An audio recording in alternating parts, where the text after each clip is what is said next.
কিরে দেখছোস ডাইনামে কত স্ট্যান্ডার্ড লেভেলের বলদ আছে। ওই কামরুল, তুই কি আম করে কইলি? না তুমি করে কইনি।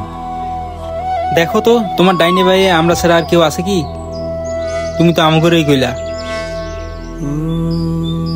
ওই দাঁড়া, দুইটা তোদের ছবি উঠাই দেই।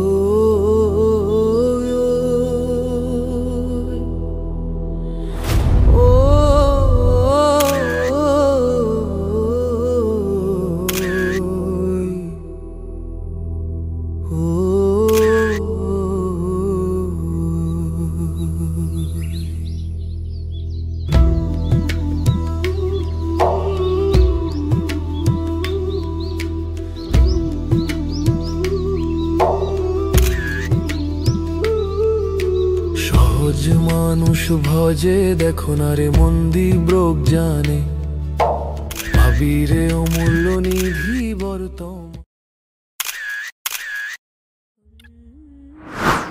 কিরে সোহেল, তুই তো সেন্টেন্সের সাবজেক্ট আর অবজেক্টের মিলর পারতেছিস না। তোর এই সেন্টেন্সের সাবজেক্ট আর অবজেক্ট দেখে একটা গল্প মনে আসলো, শুনবি নাকি? ভাই এলো গল্প গুজব বাদ দাও তো ভাই, এখন যাওয়া যাক, চলো তো। আরে শোনো, কাজে লাগবে।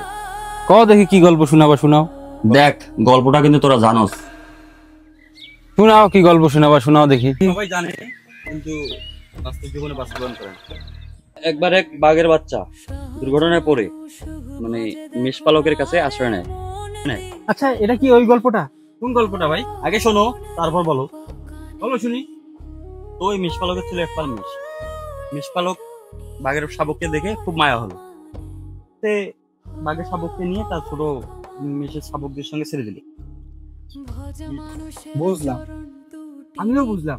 তারপর কি ভাই? ধীরে ধীরে বাঘ শাবকের সাথে মেষ শাবকের বন্ধুত্ব হতে লাগলো। তারপর তারা একসঙ্গে খায়, তারা একসঙ্গে খেলাধুলা করে, তারা একসঙ্গে বেড়ে উঠতে লাগলো। একসময় ভেড়ার মতো তার গলায়ও দড়ি উঠলো। যখন তার গলায় দড়ি উঠলো তখন সে সীমানা ভেবে খাবার খাওয়া শুরু করলো। ও আচ্ছা আচ্ছা। সে ভেড়ার সঙ্গে থাকতে থাকতে বাঘের সব ভুলে গিয়ে ভেড়া হয়ে বেড়ে উঠলো। সে আস্ত একটা ভেড়াই হইলো। গল্পটা একটা রূপক গল্প, যার মূল কথা হচ্ছে তুই যে পরিবেশে বড় হবা, যাদের সঙ্গে চলাফেরা করবা, শেষমেশ তুমি তাদের মতো হয়ে বই বেরো। মানেটা কি দাঁড়িলো ভাই? মানেটা হচ্ছে তুমি ছাগলের সাথে বেড়ে উঠলে ছাগল, গরুর সাথে বেড়ে উঠলে গরু, আর মানুষের সাথে বেড়ে উঠলে মানুষ। তো হলো মানুষ হয়ে বড়। কেমনে কেমনে? সামনে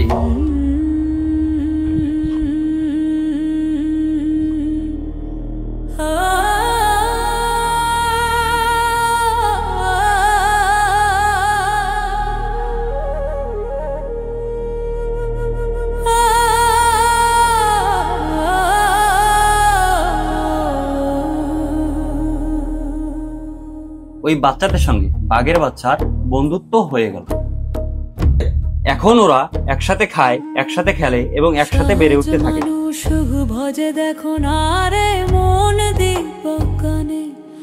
এবার ভেড়ার মতো তার গলায়ও দড়ি ওঠে এবং সীমানা মেপে খাবার খায়।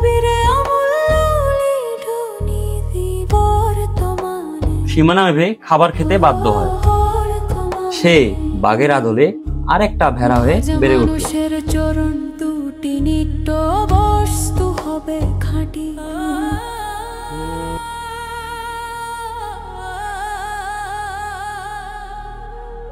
বাঘের স্বভাব ভুলে সে পেল মেষের স্বভাব।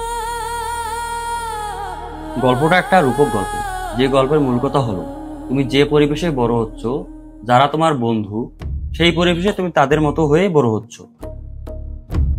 আমাদের ডাইনে বায়ে স্ট্যান্ডার্ড লেভেলের গাধা, ছাগল, পাগল বসে আছে কিনা? ভাই এগুলা বাদ দিয়ে আধা ঘন্টা সময় নিচ্ছি মানুষের থেকে, 1 ঘন্টা হয়ে গেল দাঁড়ায় আছে। এবার যাওয়া যাক। আর কিন্তু ভাই তোমারে আমার অনেক সন্দেহ লাগতেছে ভাই।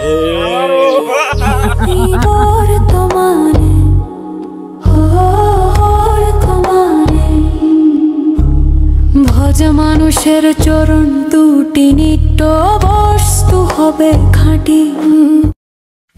সন্দেহ লাগতেছে ভাই।